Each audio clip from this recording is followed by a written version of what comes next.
Hola, soy Carlos, de Sanación y Energía. Hoy vamos a hablar de un libro distinto. Más íntimo.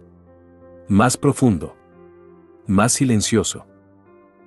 Un libro que no habla solo de arte. Habla de creatividad, autoestima, bloqueos emocionales y de esa voz interior que muchas veces nos limita. El camino del artista es una guía para reconectar con tu parte creativa. Pero atención, no se trata solo de pintar, escribir o cantar. Se trata de recuperar la capacidad de expresarte, de confiar en tus ideas y de dejar de sabotearte. Si alguna vez sentiste que tenías potencial pero algo te frenaba. Si te cuesta empezar cosas nuevas. Si escuchas una voz interna que te dice no sos suficiente. Este contenido es para vos. Este libro propone un recorrido de 12 semanas para desbloquear la creatividad. Pero la creatividad no es entendida como talento artístico, sino como energía vital. La autora plantea que todos nacemos creativos, pero que a lo largo de la vida vamos acumulando miedos, críticas y experiencias que nos desconectan de esa esencia. Muchas veces dejamos de crear porque alguien nos dijo que no éramos buenos. O porque empezamos a compararnos. O porque nos volvimos demasiado exigentes. El libro introduce herramientas prácticas como las páginas matutinas y las citas con el artista, que funcionan como rituales de autoconocimiento y desbloqueo emocional. Pero más allá de las técnicas, el mensaje profundo es este. La creatividad se bloquea cuando el miedo domina. Y se libera cuando aprendemos a escucharnos sin juicio. El camino del artista no es un libro de productividad. Es un libro de sanación interior. Habla de la voz crítica interna, del perfeccionismo, del miedo al fracaso y del miedo al éxito. Porque muchas veces no avanzamos no por incapacidad, sino por miedo a brillar. Este libro invita a reconectar con la curiosidad, con el juego y con la expresión auténtica. La autora, Julia Cameron, es escritora y docente especializada en creatividad. Durante años trabajó con artistas bloqueados, escritores paralizados y personas que sentían que habían perdido su voz interior. Su enfoque combina espiritualidad práctica, ejercicios concretos y reflexión emocional profunda. Para ella, la creatividad no es un lujo. Es una necesidad humana. Herramientas centrales del libro, las páginas matutinas y la cita con el artista. Antes de entrar semana por semana, el libro presenta 2 herramientas que son el corazón de todo el proceso. La primera son las páginas matutinas. La propuesta es simple, escribir 3 páginas apenas te despertás, sin filtro, sin intención estética, sin corregir. Escribir lo que sea. Lo que te preocupa, lo que te molesta, lo que soñaste, lo que te da vergüenza, lo que tenés ganas de decir y no decís. Es un vaciado mental. Lo importante es que no es para crear un texto lindo. Es para limpiar el canal interno. En la vida real, esto funciona como una ducha mental. Porque muchos bloqueos creativos no son falta de ideas, son exceso de ruido. Tenés tantas preocupaciones, tantas obligaciones, tantas cosas pendientes, que tu mente no tiene espacio para jugar. Ejemplo cotidiano, te sentas a escribir algo, o a grabar un video, o a diseñar un proyecto, y de repente aparecen pensamientos como tengo que pagar tal cosa, no respondí ese mensaje, y si sale mal, no tengo tiempo. No es que no tengas creatividad. Es que tu mente está ocupada. Las páginas matutinas sacan eso afuera. Lo descargan. Y cuando descargas, aparece espacio. La segunda herramienta es la cita con el artista. Una vez por semana, te llevas a vos mismo a una cita. Como si fueras tu propio vínculo nutritivo. Una caminata, una librería, un museo, un café, un lugar tranquilo, una feria, una clase. Algo que te inspire. La idea es alimentar la creatividad como se alimenta un fuego, con leña. Si solo consumís estrés, tu creatividad se apaga. Si consumís belleza, curiosidad, estímulo sano, la creatividad se enciende. Ejemplo cotidiano, si tu semana es trabajo, obligaciones, pantallas y apuro, tu mente se seca. Pero si te permitís una hora de exploración, de juego, de paseo sin objetivo, de mirar cosas lindas, tu cuerpo empieza a relajarse y tu mente vuelve a respirar. Estas dos herramientas son la base. Las páginas matutinas limpian. La cita con el artista nutre. Semana 1. Recuperar el sentido de seguridad, volver a permitirte crear. En la primera semana el libro trabaja un punto central: la creatividad se bloquea cuando no nos sentimos seguros. Y la seguridad creativa no siempre tiene que ver con lo económico o lo externo. Muchas veces es emocional. Si fuiste criticado, comparado, humillado, si te hicieron sentir que lo que expresabas era ridículo, tu sistema aprendió: expresarme es peligroso. Entonces, cuando intentas crear, aparece miedo. Ejemplo cotidiano: querés subir un video, pero te paraliza pensar qué van a decir. Querés escribir, pero te frena la vergüenza. Querés cantar, pero te escuchás y pensás qué horror. El libro plantea que todos tenemos un sensor interno, una voz crítica que aprendimos. Puede venir de un padre exigente, de un docente, de una pareja, de una experiencia donde te juzgaron. Esa voz se instala como un guardia. Y lo más fuerte es que muchas veces esa voz no quiere dañarte, quiere protegerte. Cree que si te critica primero, evita que los demás te critiquen. Es un mecanismo de defensa. La primera semana busca empezar a identificar esa voz, no para pelearte con ella, sino para reconocer: esto es un pensamiento, no es una verdad. La propuesta es empezar a sostenerte con amabilidad. Permitirte ser principiante. Permitirte crear feo, crear mal, crear incompleto. Porque el objetivo no es hacerlo perfecto. El objetivo es volver a moverte. Ejemplo cotidiano: una persona que quiere escribir un libro y no escribe porque quiere que la primera página sea brillante. El libro le diría: escribí mal. Escribí cualquier cosa. Porque si esperas perfección, no empezás. Y si no empezás, no existe nada. Esta semana es volver a abrir la puerta. Semana 2. Recuperar el sentido de identidad, ¿quién sos? Cuando nadie te mira. La segunda semana va a la raíz: la creatividad no es solo un hacer, es un ser. Y muchas personas se desconectan de su identidad creativa porque se definieron por roles. Soy madre. Soy empleado. Soy el que resuelve. Soy la que sostiene. Soy la que siempre puede. Y en algún punto, el soy creativo quedó enterrado. El libro invita a preguntarte: ¿quién eras antes de que el mundo te dijera quién ser? Ejemplo cotidiano: cuando eras chico quizás te gustaba dibujar, inventar historias, cantar, jugar. Pero en algún momento alguien dijo: eso no sirve, eso no es serio, dedícate a algo real. Y la identidad creativa se apagó. Esta semana propone recuperar pequeñas señales de identidad, que te llama la atención, que te da curiosidad, que temas te emocionan. La creatividad vuelve cuando te permitís interesarte por algo sin pedir permiso. También aparece algo clave: la comparación. Muchas personas dejan de crear porque ven a alguien mejor y se sienten menos. Ejemplo cotidiano: querés hacer contenido para redes, pero ves a alguien con más seguidores y pensás: ¿para qué voy a intentarlo? Esa comparación mata identidad. Porque te hace creer que solo vale crear si sos el mejor. El libro insiste: tu voz es única porque es tuya. Y aunque no seas el mejor, tu perspectiva puede tocar a alguien. La creatividad no se mide solo en excelencia técnica. Se mide en verdad. Esta semana es reclamar tu voz. Semana 3. Recuperar el poder, dejar de entregarle tu energía al miedo y a la crítica. En esta etapa, el libro trabaja la idea de poder personal.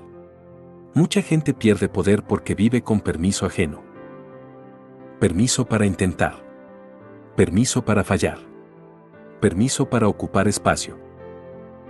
El problema es que si esperas permiso, nunca llega. Porque siempre habrá alguien a quien no le guste lo que hagas. Ejemplo cotidiano: Querés empezar un emprendimiento creativo y tu familia no lo entiende. Si esperás que lo aprueben para avanzar, quedás frenado. Pero si empezás de a poco, construís evidencia interna. El libro también habla de la adicción al drama como una forma de evitar crear. Cuando no creamos, a veces llenamos el vacío con caos, problemas, discusiones, excesos, distracciones. Porque crear implica exponerte. Y exponerte da miedo. Entonces, la mente prefiere ocuparse en otras cosas. Ejemplo cotidiano, una persona dice no tengo tiempo para escribir pero mira el celular 3 horas. No es tiempo, es resistencia. Y esa resistencia muchas veces es miedo. La semana 3 busca hacerte ver dónde se va tu energía. ¿Qué hábitos, qué personas, qué rutinas drenan tu poder creativo? Y propone recuperarlo con pequeños actos, decir que no, proteger un espacio de silencio, cumplir una promesa mínima diaria con vos mismo.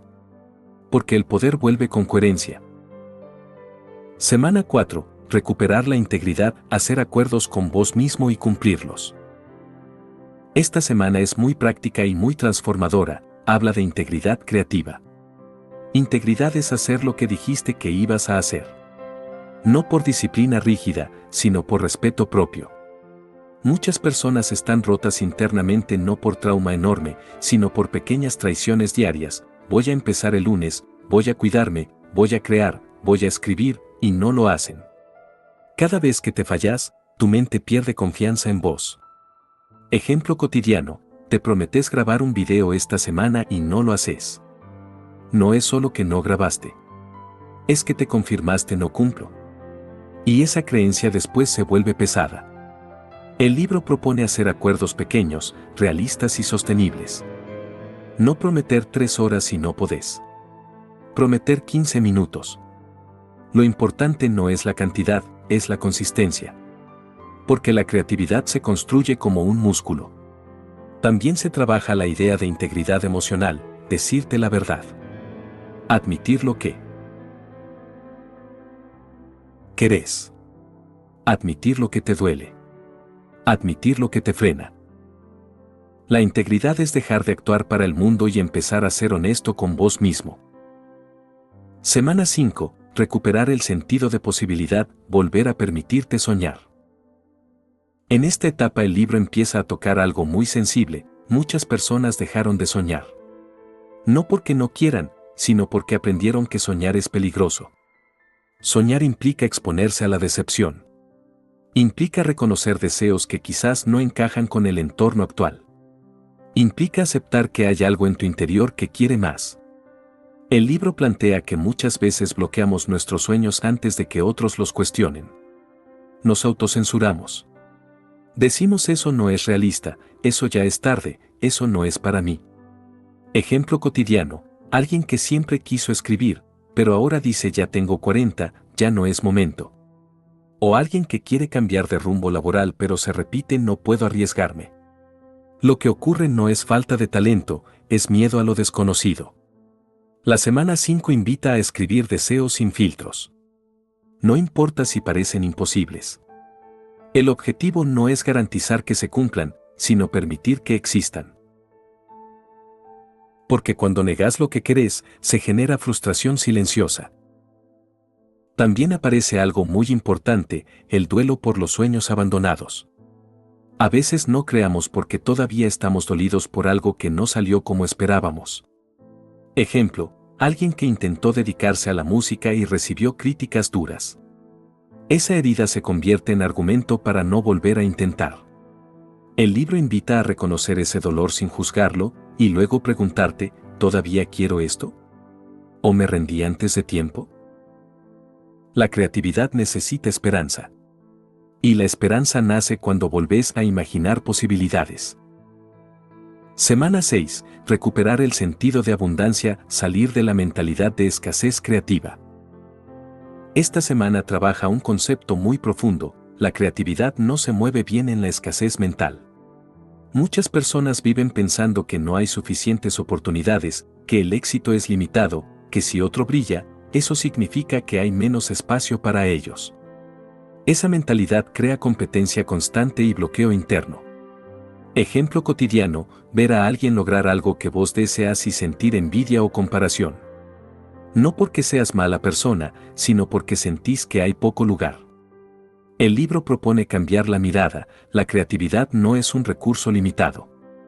No es como una torta que se divide. Es energía que se multiplica cuando se comparte. Cuando alguien crea algo hermoso, no te quita espacio.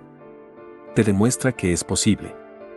También se trabaja la idea de abundancia emocional. Permitirte disfrutar sin culpa. Permitirte invertir tiempo en algo que no es productivo en términos económicos, pero sí nutritivo. Ejemplo cotidiano, pasar una tarde leyendo algo que te inspira en lugar de hacer algo útil. Muchas personas sienten culpa cuando no están produciendo.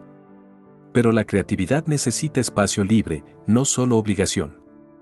Esta semana es dejar de pensar que todo debe justificarse. Semana 7. Recuperar el sentido de conexión, espiritualidad y creatividad.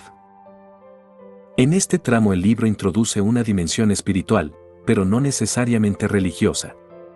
Habla de la creatividad como algo más grande que el ego. Cuando creemos que todo depende de nosotros, aparece presión extrema. Pero cuando entendemos que somos canales de expresión, la carga baja.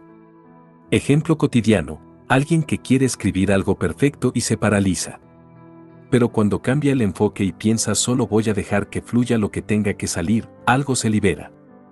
La conexión puede ser con la naturaleza, con el silencio, con la música, con el movimiento.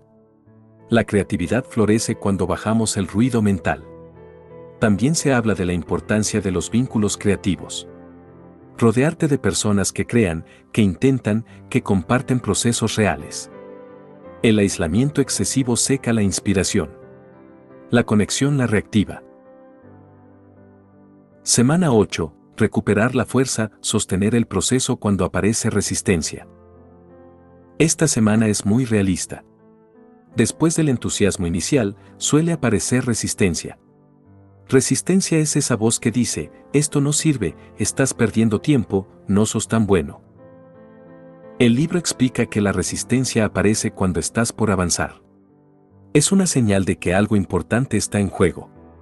Ejemplo cotidiano, cada vez que estás por publicar algo que te importa mucho, aparecen dudas más intensas que de costumbre. No es casualidad. Es miedo al crecimiento. La clave no es eliminar la resistencia. Es avanzar a pesar de ella. También se habla de disciplina suave. No disciplina rígida, sino compromiso amable. Pequeños pasos constantes. Porque la creatividad no es inspiración permanente. Es práctica sostenida.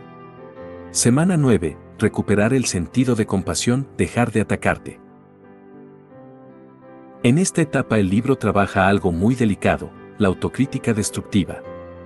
Muchos bloqueos creativos no vienen de la falta de ideas, sino del exceso de juicio interno. Esa voz que dice, no es suficiente. Otros lo hacen mejor. Vas a quedar en ridículo. ¿Quién sos vos para hacer esto? La autora explica que esa voz no es tu esencia. Es un mecanismo aprendido. Puede venir de figuras de autoridad, de experiencias pasadas, de comparaciones. El problema es que si cada vez que intentas crear te atacás, tu sistema nervioso asocia creatividad con dolor.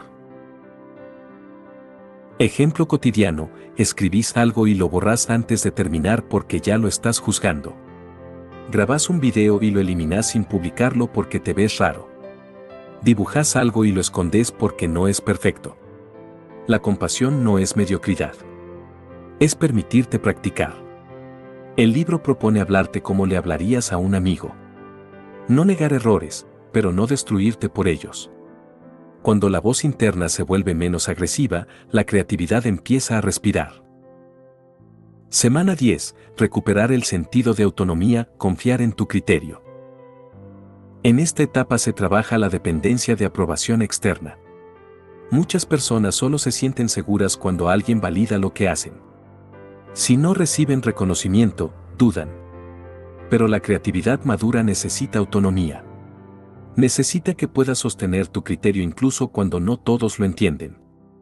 Ejemplo cotidiano: compartir una idea y que alguien no la comprenda. Si tu autoestima depende de esa comprensión, te frenas. Pero si podés sostener tu visión aunque no todos la validen, avanzás. La autonomía no es arrogancia. Es estabilidad interna. El libro propone reducir el ruido externo mientras estás en proceso creativo. No pedir demasiadas opiniones en la etapa inicial. Porque demasiadas voces pueden diluir tu intuición. Aprender a escucharte es parte del camino. Semana 11. Recuperar el sentido de resiliencia, sostenerte cuando algo no sale como esperabas. En esta semana aparece algo inevitable, la decepción. No todos los proyectos salen como imaginamos. No todo lo que creamos recibe la respuesta esperada. La pregunta no es si vas a enfrentar frustración.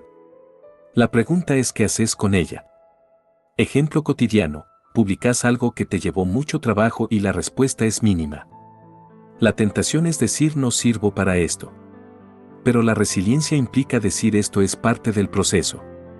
La creatividad sostenida necesita tolerancia al fracaso. No romantizarlo, pero aceptarlo como parte del aprendizaje. La autora insiste en que el camino creativo no es lineal. Hay momentos de entusiasmo y momentos de duda. Lo importante es no abandonar por un resultado puntual. La constancia es más poderosa que el talento aislado. Semana 12. Recuperar el sentido de fe, creer en el proceso. La última semana habla de algo muy profundo: fe en el proceso creativo.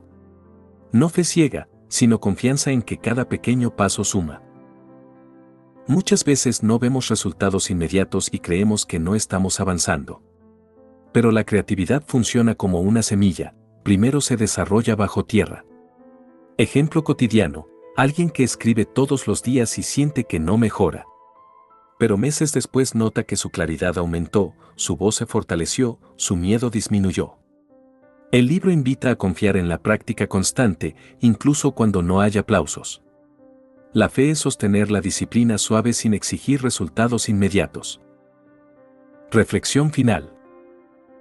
El camino del artista no es un libro para convertirse en famoso. Es un libro para reconciliarte con tu expresión. No se trata de producir más. Se trata de vivir más conectado con tu esencia. Muchas personas están bloqueadas no porque no tengan talento, sino porque tienen miedo. Miedo al juicio. Miedo al error. Miedo al éxito. Miedo a ser vistos. Este libro enseña que la creatividad no es un lujo reservado a artistas. Es la capacidad de responder a la vida con autenticidad. Crear puede ser escribir. Puede ser cocinar. Puede ser emprender. Puede ser hablar con honestidad. Puede ser tomar decisiones nuevas. La creatividad es energía vital. Y cuando esa energía se bloquea, la vida se vuelve gris. Cuando se libera, la vida recupera color. Tal vez no te consideras artista. Tal vez nunca te definiste como creativo. Pero hay algo en vos que quiere expresarse. Que quiere probar. Que quiere explorar. Si esa parte quedó silenciada por años, no está muerta. Está esperando espacio. La creatividad no se pierde. Se reprime. Y cuando te das permiso de volver a jugar, aunque sea un poco, algo se acomoda por dentro. No necesitas ser perfecto. Necesitas ser constante. No necesitas aprobación. Necesitas coherencia. Y cuando empezás a crear desde ese lugar, no solo cambias lo que haces. Cambias cómo te sentís contigo mismo. Si este recorrido resonó con vos, te invito a hacer algo concreto. Elegí un pequeño acto creativo esta semana. Algo mínimo. Algo que no tenga que ser perfecto. Y hacelo. No para demostrar nada. No para publicarlo. No para validarlo. Hacelo por vos. Si querés seguir trabajando autoestima, conciencia emocional y crecimiento real, suscríbete a Sanación y Energía. Este espacio está pensado para acompañarte en procesos profundos y honestos. Compartí este contenido con alguien que sientas que necesita recuperar su voz. Soy Carlos, de Sanación y Energía. Nos encontramos en el próximo viaje interior.